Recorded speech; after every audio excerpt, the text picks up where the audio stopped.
Did you know that according to research, 90% of high performers actually score very highly on emotional intelligence?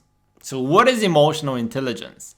Emotional intelligence is the ability to recognize other people's emotions, the ability to read a given situation and know how people perceive the situation or how the situation influences their thinking, emotions, or mood.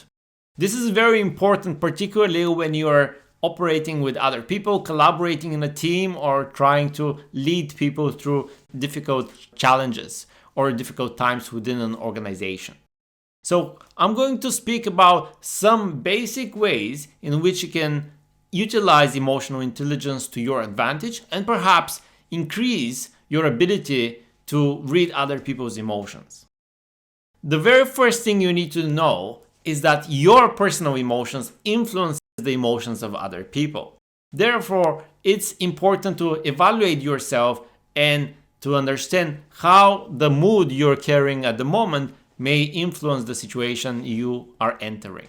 The first thing you can do is to recognize your personal stress levels. You should be aware when you feel stress, because this stress then can be influencing the communication you have with other people. One element that perhaps may allow you to recognize that you are in a stressful situation at the moment is the lack of sleep. Are you having sleeping issues? Or do you have an excessive amount of food? Or do you end up yelling at people for no reason? Do you feel irritated for no reason? And do you have a constant headache? These are all elements that can reveal that you're under stress.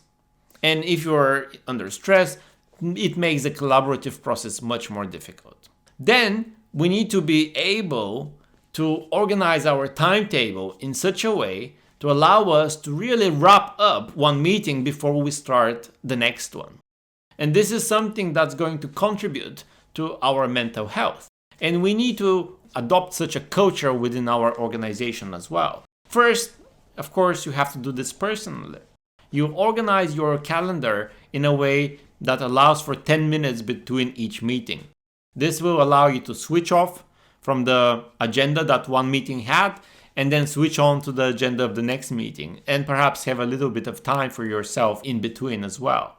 And this is going to very much change the dynamics of collaborating with other people. You would feel and you would behave as less irritated, more patient, willing to listen to other people as well, rather than trying to chase efficiency with each meeting and trying to finish each meeting in the most productive way possible. Because if you do so, this would influence other people's mood. They would regard you in a particular way, which is not favorable way. Then you need to practice empathy. Empathy is just like a skill. It's just like, working out a given muscle of your body. The more you practice empathy, the better you get at it. So what does it actually mean to practice empathy? It means to try to pay attention to how other people perceive a given situation, how other people are influenced in certain elements of the communicational exchange, how people regard a different situation, and what's their position, what's their perspective on this situation. Trying to be in other people's shoes and then trying to perhaps double check if this situation makes them feel in a specific way. And by getting that confirmation that you understand the emotions of the other person is far more likely to share more information with you, which would be positive or it would be valuable for the communication process, particularly when you're trying to achieve a mutual goal. The last thing you can do is to explain your decisions.